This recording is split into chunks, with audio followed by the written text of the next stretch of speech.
I just want to go deeper into some of the processes of meditation. So let me give a practical example. I was told to come and help to speak to a drug addict. Okay. So the reason why I was called up was because this person that called me is a pastor, and he knew that I also went through my own post addiction or addiction phase and post addiction phase, which meant that I was actually smoking marijuana, I was using cannabis, and I got addicted. And he wanted me to come share with an addicted fellow how he can get out of his addiction too. So one of the first things I told him was that, number one, you need to understand that your breath is important. You see, this is one aspect of meditation. Breath work. Bible, there's a scripture in the Bible that comes to my mind now. It says, there's a spirit in man, the inspiration of the Almighty gives understanding. That word inspiration can also, it has its roots in breath. The air you breathe in, the consciousness of your breath. You see, we live our lives every day. We are not even conscious of the way we breathe in. And if you seize your breath for just some few minutes, you will know you are not going to exist. I'm telling you, you can't seize your breath for too long. You will just pass on. So the fact that you are even conscious of your breathing in, your exhaling, and your inhaling is meditation on its own. The ability to be conscious of your breath, how you exhale and how you inhale, is very, very crucial.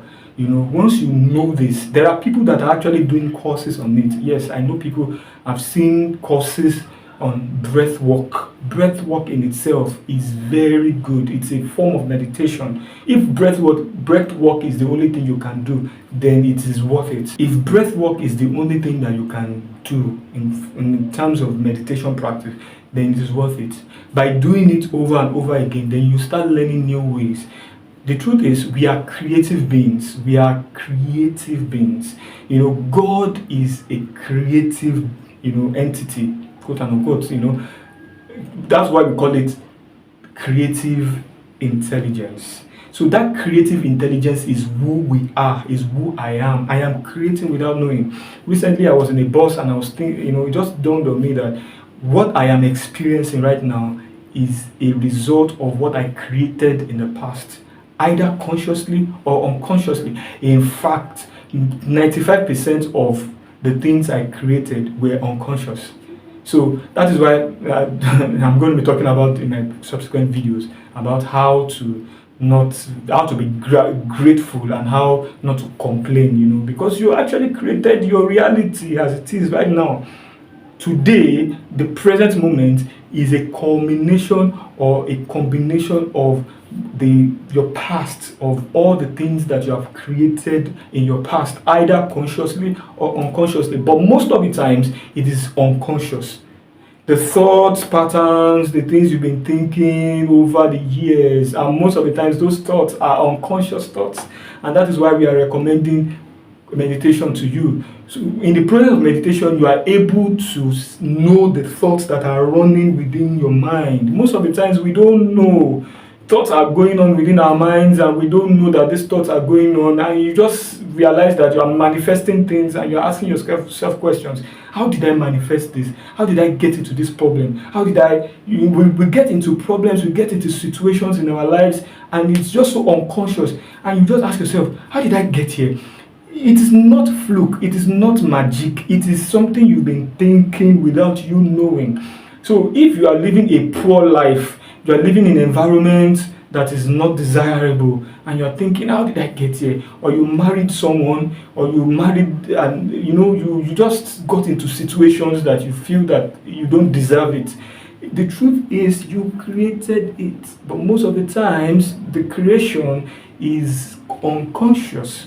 So now that you are conscious of this, what do? What you need to start doing is to now go deep into that subconscious mind that is doing the thought process without your permission. It is called the involuntary action, involuntary actions of your thoughts. So thoughts are running, and in the process of running, it is repeating, and from the law of repetition. Repetition leads to frequency of vibration, from frequency to vibration, vibration to energy. Your energy now becomes your life, your personality, and your personality brings out your personal reality, and that's how you create your world.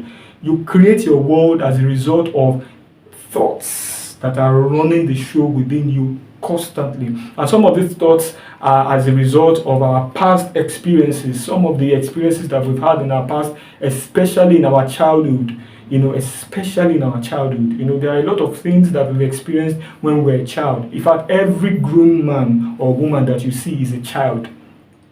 So, for every man that you see is a baby in an adult form. So it means that you need to go deep. There's also a form of meditation where you have to go deep into your childhood, where you are able to change some thought patterns and these are some of the experience of meditation. This episode I can't be able to share everything, but I'm just giving you a background knowledge of some of the things or some of the benefits of meditation. So in my subsequent episode, I'm going to be sharing with you some of the things I do, the types of meditation. I just mentioned one, which is breath work. Breath work is as simple as you